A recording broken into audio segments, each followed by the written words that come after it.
ഒന്നാം ഘട്ട വെടിനിർത്തലിനെ കുറിച്ചാണ് കൃത്യമായ ധാരണ ഇപ്പോൾ രൂപപ്പെട്ടിരിക്കുന്നത്. നീണ്ട 42 ദിവസമായിരിക്കും, അതായത് 6 ആഴ്ചയായിരിക്കും ഈ വെടിനിർത്തൽ കാലയളവ്. ഈ കാലയളവിൽ ഹമാസ് തടവിലാക്കിയിരിക്കുന്ന 33 പേരെ വിട്ടുകൊടുക്കും. 251 പേരെ തട്ടിക്കൊണ്ടുപോയതിൽ 105 പേരെ മുമ്പ് നടന്ന വെടിനിർത്തൽ കരാറിലൂടെ വിട്ടയച്ചിരുന്നു. ഇനി അവശേഷിക്കുന്ന 94 പേരാണ്. അതിൽ എത്ര പേർ ജീവിച്ചിരിക്കുന്നു എന്നതിനെക്കുറിച്ച് നിശ്ചയമൊന്നുമില്ല.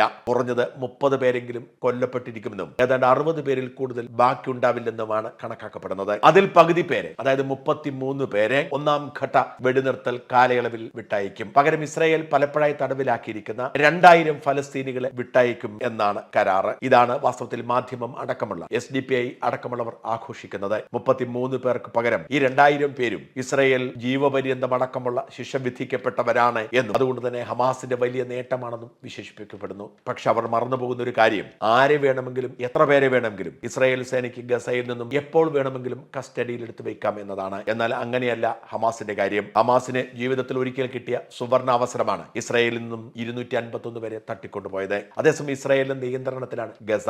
ഗസയിൽ കാണുന്ന ആരെ വേണമെങ്കിലും ഇസ്രായേലിനെ തട്ടിക്കൊണ്ടുപോവാം. സേനയെ ആക്രമിക്കുകയും ഇസ്രായേലി പൗരന്മാരുടെ ജീവൻ എടുക്കാൻ പരിശ്രമിക്കുകയും ഒക്കെ ചെയ്ത കുട്ടികളടക്കമുള്ള അനേകം പേരെ മിക്ക ദിവസവും ഇസ്രായേൽ സേന പിടിച്ചുകൊണ്ടു പോവാറുണ്ട്. അങ്ങനെ ഇസ്രായേൽ ജയിൽ മുഴുവൻ ഫലസ്തീനി തടവുകാരെ കൊണ്ട് നിറഞ്ഞിരിക്കുന്നു. അതിൽ 2000 പേരെ വിട്ടയക്കുന്നു. ഇനി അതല്ല, ഒരു 2000 പേരെ കൂടി വിട്ടയക്കണമെന്ന് പറഞ്ഞാൽ 3000 പേരെ ആരും അറിയാതെ അങ്ങ് കൊണ്ടുപോയി തടവിലാക്കി വിട്ടയക്കാൻ ഇസ്രായേൽ സേനയ്ക്ക് ഒരു കുഴപ്പവുമില്ല. ഈ റേഷ്യോ മനസ്സിലാവാതാണ് ചിലരൊക്കെ വെറും 33 പേർക്ക് ഇതാ 2000 പേരെ വിട്ടയച്ചിരിക്കുന്നു എന്ന് അവകാശപ്പെടുന്നത്.